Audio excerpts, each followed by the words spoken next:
Let's talk about the best movies for artists, because it's powerful to learn through visual storytelling, so that we can better understand the psychology behind the art business, the psychology behind selling art online or offline, or marketing for artists, etc., etc., etc. Now, the first one, number 5, is The Count of Monte Cristo. Now, the reason for that is the following. When I look at artists and I look at how they, for example, go on vacations, then they will plan. They will plan that vacation beforehand, and they will know beforehand what will happen on day 1, on day 2, on day 3, etc., etc. When they're going to the supermarket, artists, when they're going to the supermarket, they have a grocery list.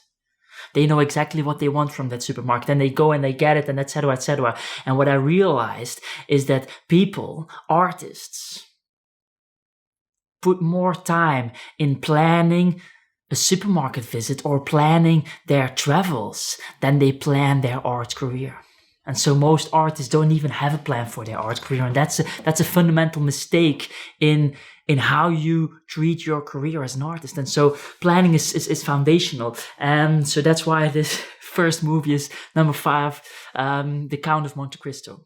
In that movie, you really learn what planning means. This is a guy who gets thrown in prison for something like stupid thing, doesn't matter. And in that prison, he has nothing. He doesn't have an agenda, but he plans nonetheless. He plans with limited resources that he has. And you can see throughout that movie how it all becomes a self-fulfilling prophecy. How through having vision, through having focus, through that planning, he gets to his goal. And so that's very powerful for artists, especially artists, because we tend to be disorganized and we don't really like planning that much, And so that's a really crucial one. Now, number 4, the fourth one on this list is a sales movie. Why? Because in the landscape of entrepreneurial stuff, artist entrepreneurs or art entrepreneurial landscape, whatever, the number one reason why artists fail, the number one reason why startups in general fail, is because they don't know how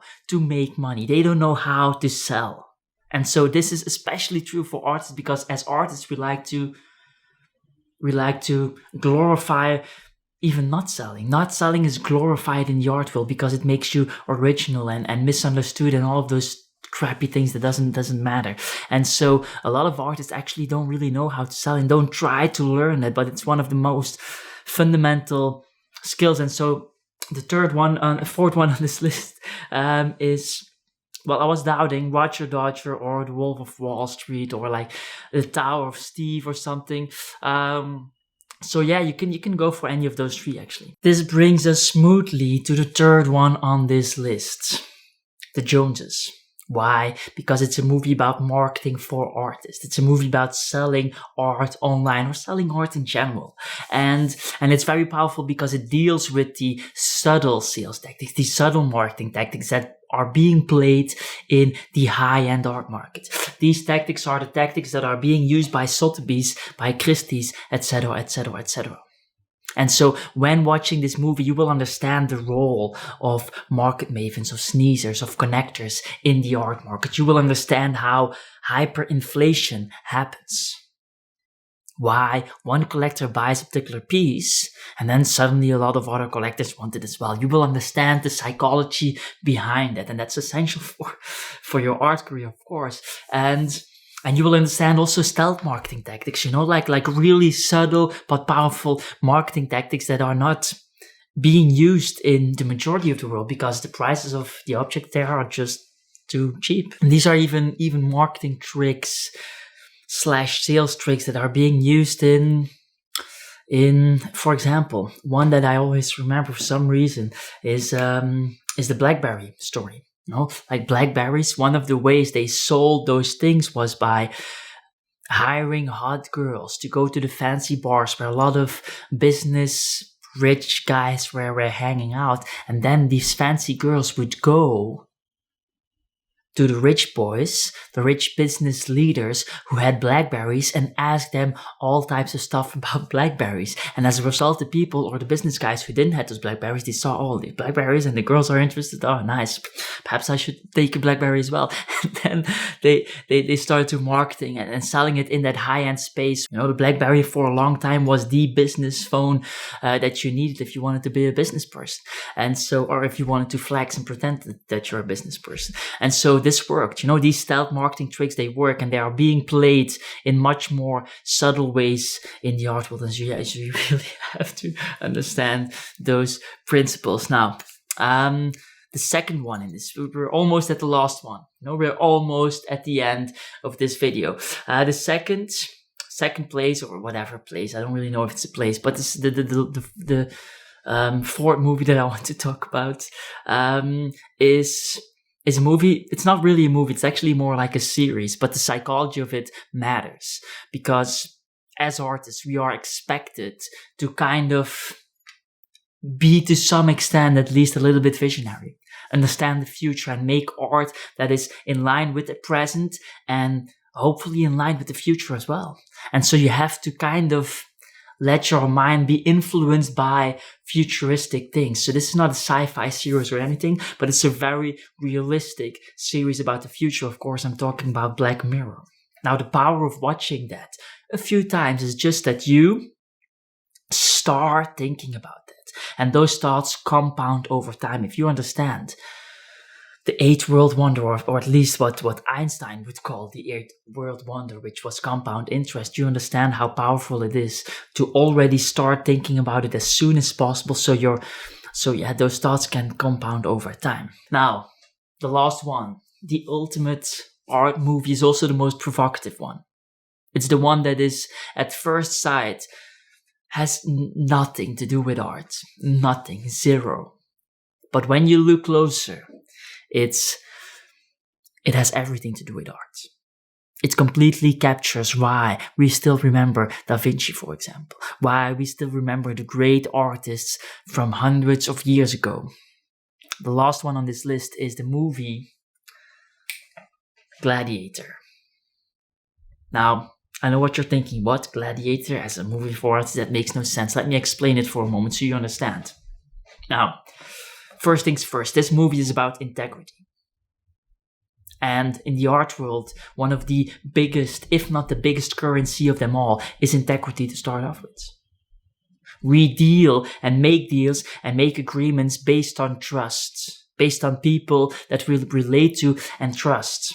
If you look, for example, at White Cube, the famous gallery with famous artists like Damien Hirst, Tracy Emin, Chuck Close, like a lot of the top level artists are connected with that gallery in London. And that gallery has, for example, no contracts. They don't sign any contracts with their artists. It's all based on trust, on integrity. And so that's a very powerful thing that not a lot of people know from the art world. A lot of times, even in those high-end things where things are being sold for hundreds of thousands of euros, people don't work with contracts. So this is a really interesting thing to understand. And so Gladiator deals with integrity, deals with trustworthiness. But on top of that, it also shows us what the ultimate type of marketing is. Because in the art world, you only have your brand, you only have your name.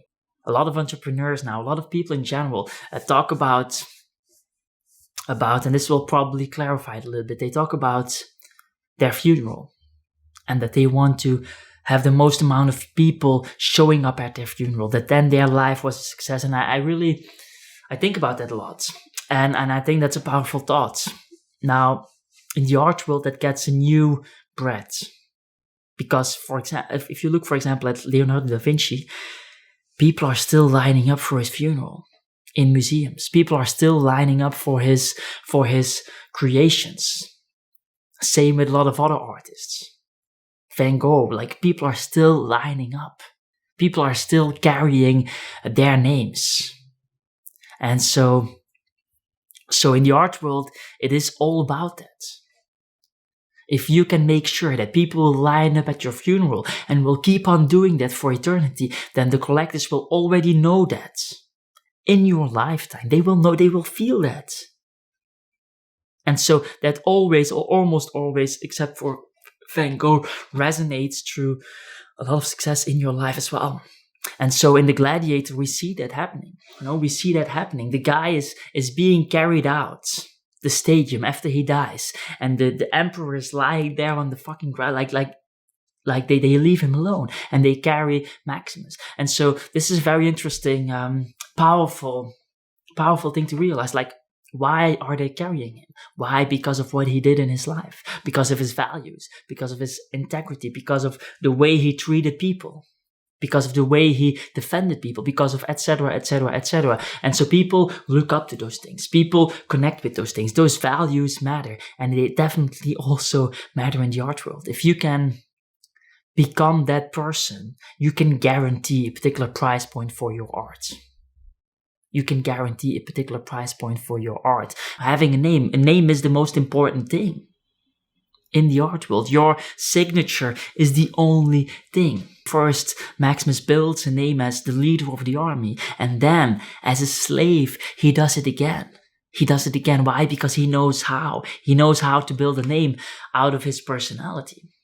And so no matter what context you are in at this moment, you can always build a name, especially in this century. You can always build a name for yourself. And so this is a really powerful message for artists. This movie is about adaptation, about what Darwin was talking about. Like it's not the strongest of species that will survive, nor the most intelligent ones, but the ones who are most adaptive to change. Who are the artists that will survive? The ones who are adaptive to change. And so he goes from a leader position to a slave position, and he adapts. Those are all skills that you need as an artist. And one more, just to finish off, and this is also a really, truly powerful one. What other artists will talk about, or what other artists will say behind your back, that matters. If you go back in history and you see the top level artists and you look at what people were saying about them in their times, it was all very fucking positive. Da Vinci, for example, there are a lot of people who publicly in books refer to him as their best friend. Their best friend. Several in books, so that means that there are even more people in reality who were doing that who couldn't write. And so if you think about that, 10, 20, 30, 40, perhaps 50 people referring to somebody as their best friend. Why? Because the guy has personality, because the guy helps out, because the guy is a good person. Those things matter. And if you look at all artists in history, the ones who made it, or most of the times, the ones who made it are the ones who were deemed by their peers, their fellow artists, as example figures, as somebody to look up to, and as somebody was deemed valuable, and so those things matter. And in the Gladiator, you see that as well. It doesn't matter which position you have. If you are the emperor, but you're a shitty person, people will forget you. They will not carry you afterwards. They will not carry you out of the stadium. And if you're if you're Maximus and you kind of build your personality, blah, blah, you kind of get the story, then people will, And so it depends on how you look at these movies that will determine whether you draw something out of them for your art career or whether you're not going to do that at all. I hope this one helped. And if you want to learn more about all of these things, the marketing section, instead of watching a movie, you can also watch one of my videos. They're always linked up. And I hope to see you around. That's up to you. You decide about it. But I truly hope to see you around. And perhaps somewhere online on this channel, you never know. All right. Ciao, ciao.